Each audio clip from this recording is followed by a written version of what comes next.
Sejam bem-vindos a mais uma aula do nosso currículo, A Igreja em Movimento, de Atos aos dias de hoje.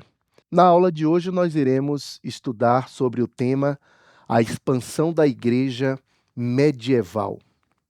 E o propósito da nossa aula é proporcionar uma visão panorâmica da expansão da Igreja medieval no período entre 390 a 754 depois de Cristo. No Evangelho de Mateus, capítulo 24, verso 14, existe ali um princípio deixado pelo Senhor Jesus Cristo, que diz o seguinte: "E será pregado este evangelho do reino por todo o mundo, para testemunho a todas as nações. Então virá o fim." E assim foi. Num primeiro momento, a igreja, ela se expandiu, como vimos nas aulas anteriores, para o Oriente. Aqui está Roma e a igreja estava se expandindo por Constantinopla, Antioquia e Alexandria. Já nesse período que nós vamos passar a estudar agora, a igreja começou uma expansão agora para o Ocidente. Aqui está a Itália, ou seja, onde está a capital Roma, e a igreja começou a se expandir para o Ocidente, começando pela Irlanda, depois Inglaterra, chegando até a antiga Germânia, hoje conhecida como Alemanha. E essa história começou da seguinte forma: Patrício é a primeira figura a ser destacada nessa expansão para o Ocidente. E a evangelização da Irlanda. Ele foi então considerado o patrono da Irlanda. Até então, a Irlanda era celta e tribal, com forte presença da religião druídica. Que religião é essa? É uma religião bem antiga dos celtas, que se baseava nas coisas da natureza, também nos seus antepassados, na reencarnação e também em magias e astronomia. Melhor, astrologia. Depois de viver 6 anos como escravo capturado e vendido por piratas celtas, Patrício, de 390 a 460, retornou à sua terra natal, a Britânia. Contudo, depois ele retorna para a Irlanda após uma experiência espiritual por meio de um sonho. E quais foram os efeitos dessa caminhada de Patrício na evangelização da Irlanda? Primeiro, ele respeitou profundamente a organização tribal celta, concentrando-se na conservação dos chefes e líderes, e o que facilitava a adesão de seus clãs. Observe essa questão aí de ele facilitar essa adesão. Também demonstrou habilidade em adaptar símbolos e costumes locais ao cristianismo. Isso aí é interessante, tornando a fé acessível sem exigir uma ruptura cultural abrupta. Também fundou comunidades monásticas, e a gente vai ver na próxima aula o que é o monasticismo, que se tornaram centros não apenas de culto, mas também de ensino e organização eclesiástica. E como não havia grandes centros urbanos na Irlanda naquele período, o monasticismo acabou ocupando o lugar central na estrutura eclesiástica. E quais foram os impactos do trabalho missionário de Patrício? Esses impactos foram imensos. A Irlanda foi convertida ao cristianismo sem uso de coerção militar, algo raro no processo de cristianização europeia. Além disso, tornou-se um centro intelectual e missionário vital para o Ocidente, particularmente durante os séculos de instabilidade que marcaram o fim do Império Romano e o início da Idade Média. Os mosteiros irlandeses preservaram e copiaram manuscritos clássicos bíblicos importantíssimos, além de formarem missionários que levariam o evangelho a outras regiões europeias.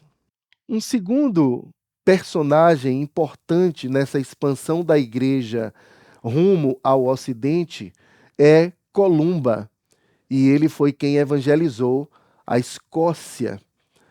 A Escócia era dividida em vários povos celtas e pictos. Com a igreja irlandesa consolidada, missionários começaram a se voltar para além-mar. Columba, 521-597, um nobre irlandês convertido em monge, teve que deixar a Irlanda após conflitos internos que envolveram uma disputa sangrenta. Como parte de sua penitência, embarcou em missão evangelizadora rumo à Escócia. E os seus feitos foram os seguintes: ele fundou em 563 o mosteiro de Iona. Fique atento a esse nome, Iona, em uma pequena ilha ao oeste do território picto.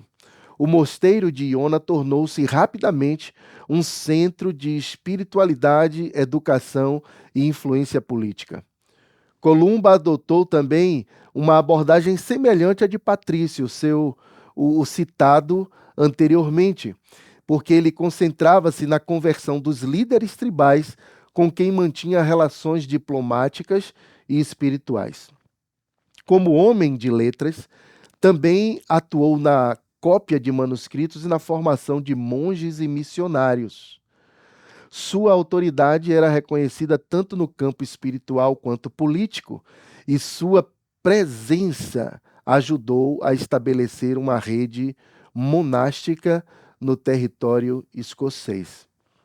O impacto do trabalho missionário de Columba, portanto, foi, primeiro, a influência de Iona perduraria por gerações, não apenas sobre a Escócia, mas também sobre a Inglaterra. Segundo, sua espiritualidade era profundamente ascética e missionária. O que significa espiritualidade ascética? É que ele tinha uma disciplina muito rigorosa nas questões espirituais da oração, da meditação, da leitura da escritura e da contemplação. E era marcada pela vida em comunidade e pela centralidade da oração e do ensino.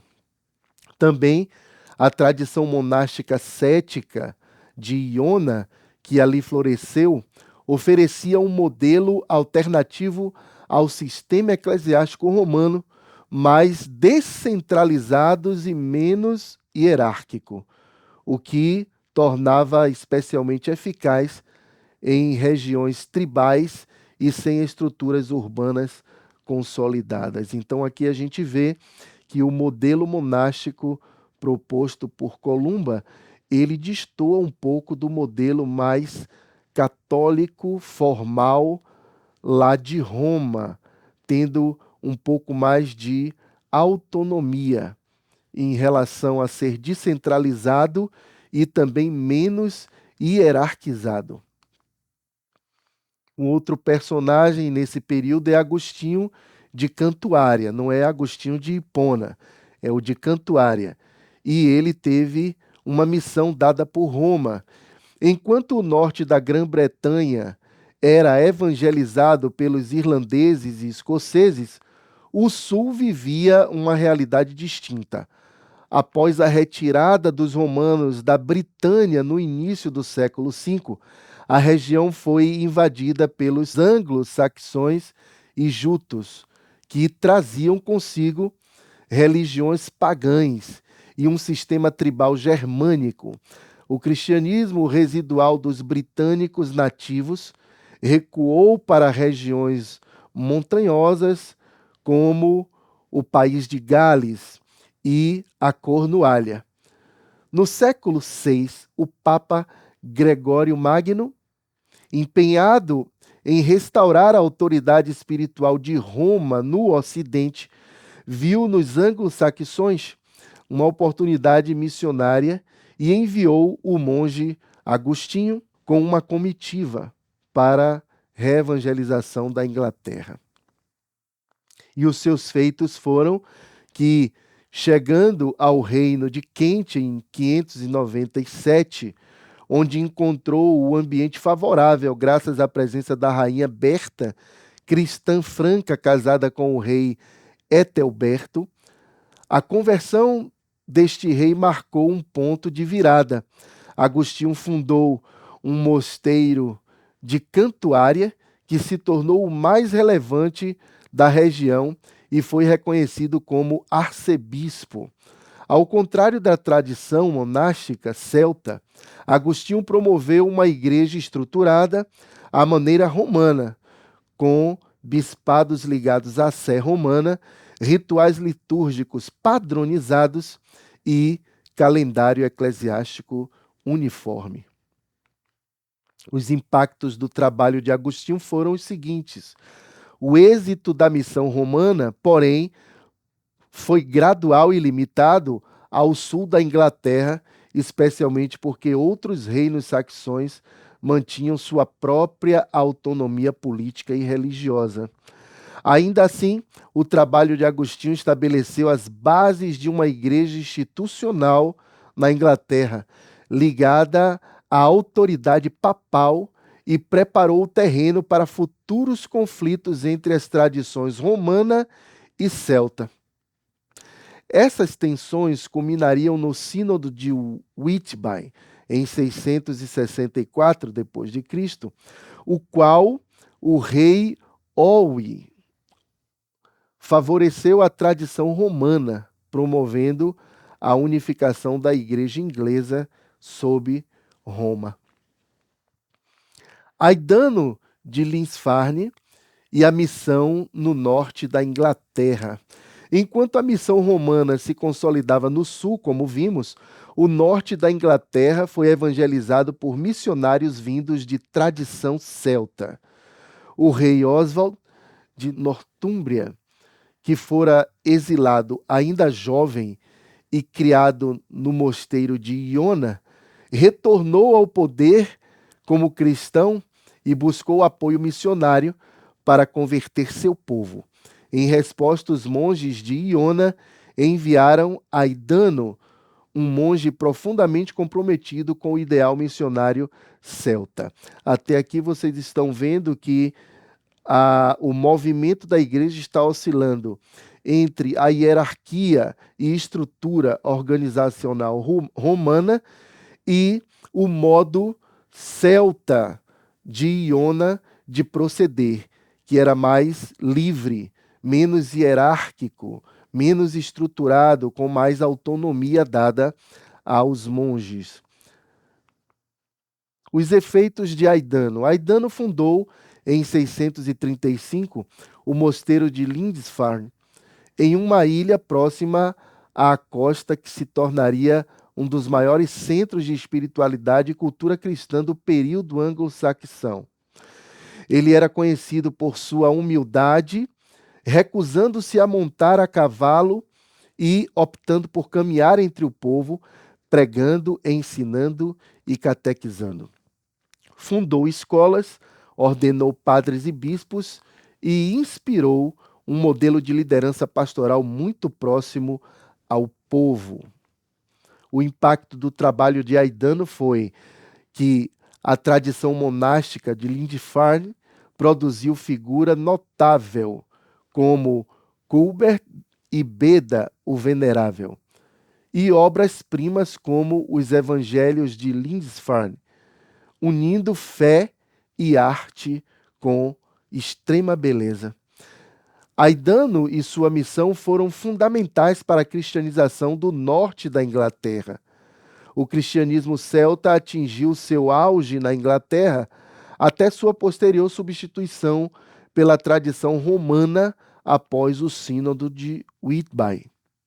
Aidano e sua missão ajudaram a consolidar uma igreja enraizada culturalmente, ainda que mais tarde fosse absorvida pelo modelo latino, ou seja, pelo modelo de Roma. Então, falamos sobre esse sínodo de Whitby e agora nós vamos ver alguns detalhes sobre ele. a coexistência entre os modelos cristãos romano e celta não poderiam perdurar indefinidamente. Então, por causa dessas contradições e posições diferentes, foi necessário esse sínodo. As diferenças entre os dois não se limitavam a aspectos litúrgicos como a data da Páscoa ou a tonsura clerical. O que é tonsura? É o tipo de corte de cabelo ou de barba dos clérigos.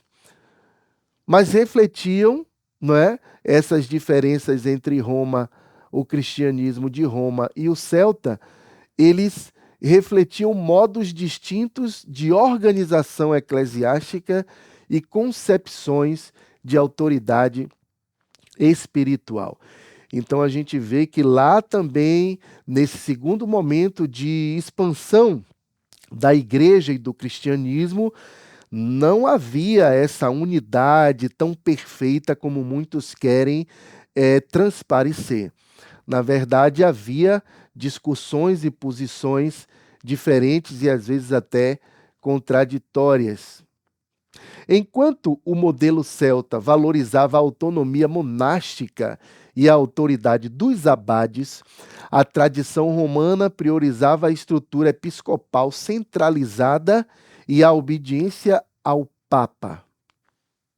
Também essas tensões vieram à tona no reinado de Oswin de Nortúmbria, que convocou o Sínodo de Whitby com o objetivo de unificar a prática cristã em seu reino. Então, esse foi o principal objetivo. Já que havia, no mínimo, duas posições, ele buscou esse sínodo para unificar, para tentar unificar. Representantes de ambos os lados participaram. Colman, bispo de Lindisfarne, defendeu a tradição de Iona, enquanto que Wilfrid, abade de Ripon, advogou pela prática romana. O argumento de Wilfrid, fundamentado na autoridade de São Pedro, o apóstolo, como detentor das chaves do reino dos céus, como sendo o fundador da Igreja de Roma, convenceu o rei, que declarou adesão ao modelo romano. Aqui já temos alguma coisa relacionada à Igreja Romana ter superado os movimentos que estavam ali com certa diferença com a sede em Roma.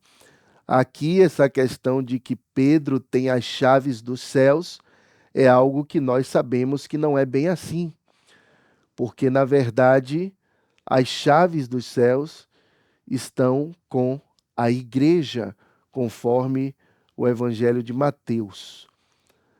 Nós, portanto, defendemos, como batistas e protestantes, que essa ideia defendida por Wilfrid, ela não tem consistência bíblica. A decisão teve implicações profundas. Muitos monges celtas, recusando-se a abandonar suas práticas, se retiraram para Iona ou para a Irlanda. A vitória da tradição romana representou a integração definitiva da Igreja inglesa à cristandade latina e ao papado. O Sínodo de Whitby foi, assim, um marco decisivo na unificação eclesiástica da Inglaterra e na consolidação de sua orientação religiosa sob Roma. Mas vocês percebem que houve uma unificação, mas não foi uma adesão plena de todos os monges, porque muitos não concordaram e retornaram para Iona ou para a Irlanda. Então vem Teodoro de Tarso e a organização da igreja inglesa, uma vez que agora foi tomada uma posição pelo rei a favor da proposta romana. Após os conflitos litúrgicos e eclesiásticos que culminaram no Sínodo de Whitby, ainda restava à Igreja Inglesa a tarefa monumental de se consolidar como uma instituição coesa, com estruturas administrativas definidas, hierarquia episcopal clara e fidelidade à sé romana.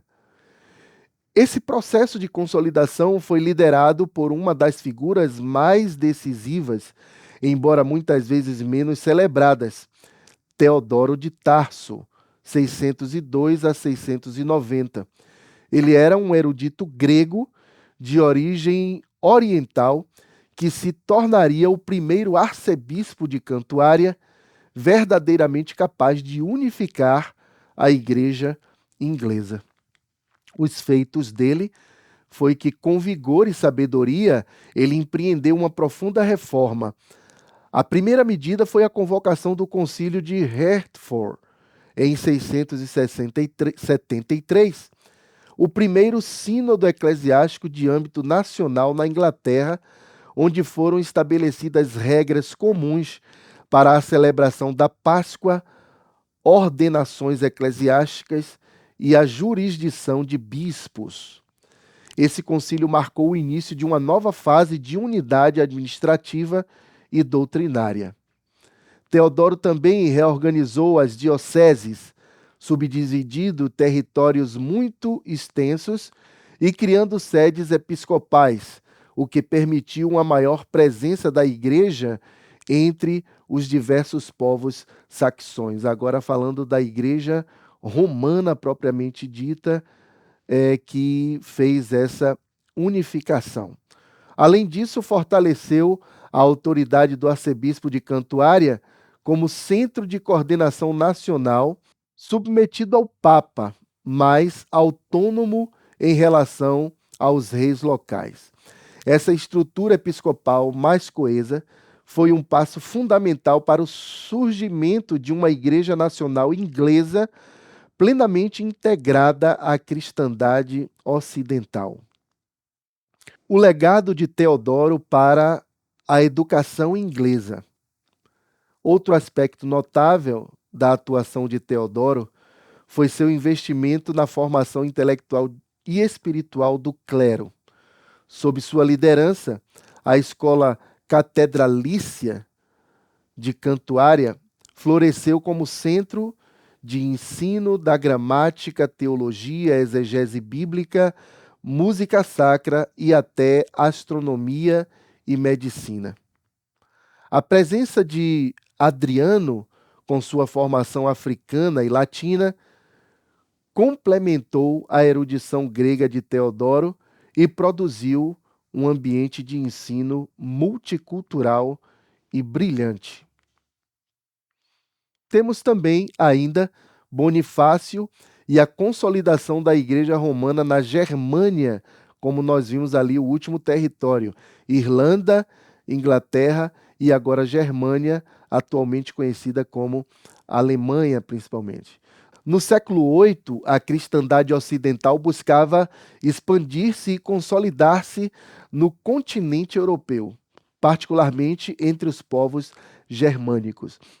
Embora já houvesse cristãos e clérigos nas regiões da Germânia, o cristianismo ali era muitas vezes superficial e sincrético, mesclando práticas pagãs com elementos cristãos.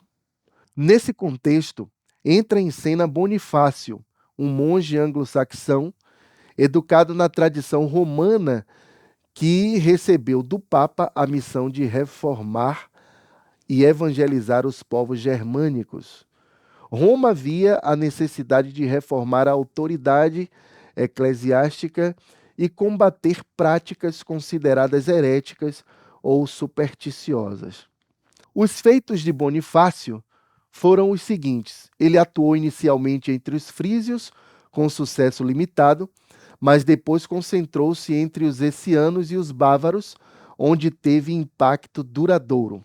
Uma de suas ações mais simbólicas foi o corte do carvalho sagrado de Thor em Geismar, um ato de confrontação com os deuses locais, que se tornou símbolo do triunfo do cristianismo sobre o paganismo.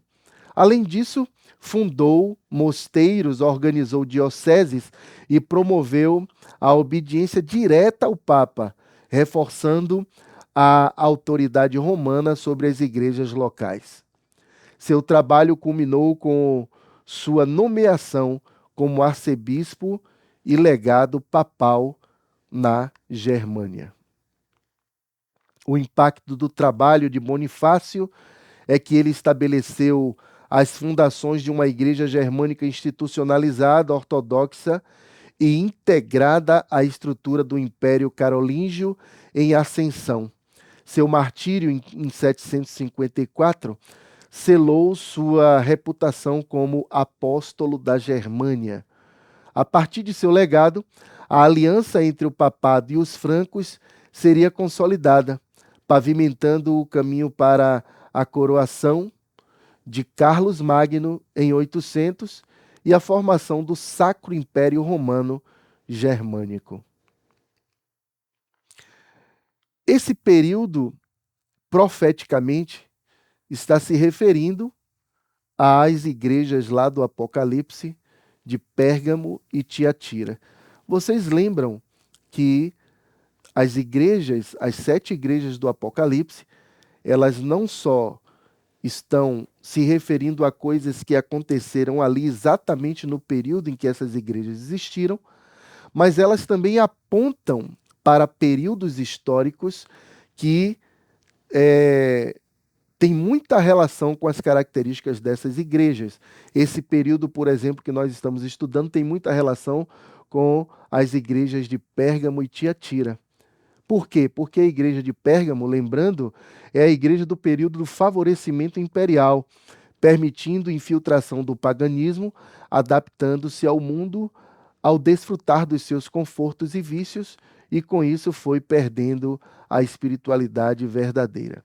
Lembra que no início dessa aula nós falamos que muitos desses evangelistas, eles acabaram também interagindo com elementos da cultura e fazendo com que o cristianismo se misturasse um pouco, mais ou menos o que acontece atualmente, né? Principalmente com essa vertente chamada liberalismo teológico, que busca tornar a palavra de Deus e a história da igreja customizada, ou seja, é preciso estar de acordo com a cultura e com os valores desse tempo. E nós não defendemos isso por quê? Porque sabemos que as Sagradas Escrituras, elas não são antigas, nem atuais e nem futuras. As Sagradas Escrituras são eternas, atemporais. E, portanto, a cultura é que tem que se submeter à Escritura Sagrada e não o contrário. Também a igreja de Tiatira, uma fusão definitiva ao Império Romano, tempo em que o paganismo triunfou no seio da igreja. Então, quanto mais a igreja se envolvia, se entrelaçava, se fundia ao Império Romano, mais ela teria também que abrir mão de características inegociáveis para se manter ali. Quais as lições para hoje podemos tirar para nossas vidas? Primeiro, eles tinham, querendo ou não, uma visão e atitude missionárias. Isso é importante, a igreja nunca pode perder de vista que ela precisa ser missionária. E não só saber disso, mas viver isso, sendo cada um de nós missionários onde nós estivermos, mas também enviando missionários a outros povos. A valorização da educação, a igreja sempre valorizou a educação e nós precisamos manter essa boa tradição. Também nós vimos nesse período uma diversidade e discussões a respeito de doutrinas, a respeito de organização da igreja, eclesiologia, e a respeito de hierarquias. Então, essa é uma história que vem sendo debatida há muito tempo, não tem nada de novo. E nós precisamos estar abertos a conversar a respeito dessas coisas. No nosso caso batista, por exemplo, nós não temos um papa. Nós somos autônomos, cada igreja é autônoma, mas por voluntária decisão, as igrejas batistas comungam de um mesmo pacto doutrinário, que inclusive você pode conferir no site da nossa convenção, Convenção Batista Brasileira. Você entra lá e depois clica na declaração doutrinária da Convenção Batista Brasileira e você vai conhecer a nossa espinha dorsal. Mas o presidente da Convenção Batista Brasileira, ele não é o nosso papa. Ele é apenas um servo que administra essa instituição que serve às igrejas no sentido principalmente de atender aquilo que as igrejas em Assembleia Nacional decidem. Inclusive, agora em janeiro de 2026, a Assembleia da Convenção Batista Brasileira será aqui em Salvador, no Centro de Convenções ali na Orla. Se inscreva. Também nós temos a centralização versus autonomia local. A igreja tem que ser centralizada, um polo que manda em todas as outras, ou a igreja precisa ter autonomia local? Nós batistas defendemos que a igreja precisa ter autonomia local. E também termos cuidado com a paganização e sincretismo religioso que bate forte atualmente na nossa porta, como nós temos visto. Que Deus abençoe a todos vocês. Até a próxima aula, que será o movimento monástico após a cristianização do Império Romano. E não esqueça, agora você vai estar vendo aí um QR Code na sua tela, onde você acessando estará indo para classe interativa. Um dos nossos professores estará lá aguardando você para que você possa contribuir mais e também tirar dúvidas se for o caso. Deus abençoe a todos.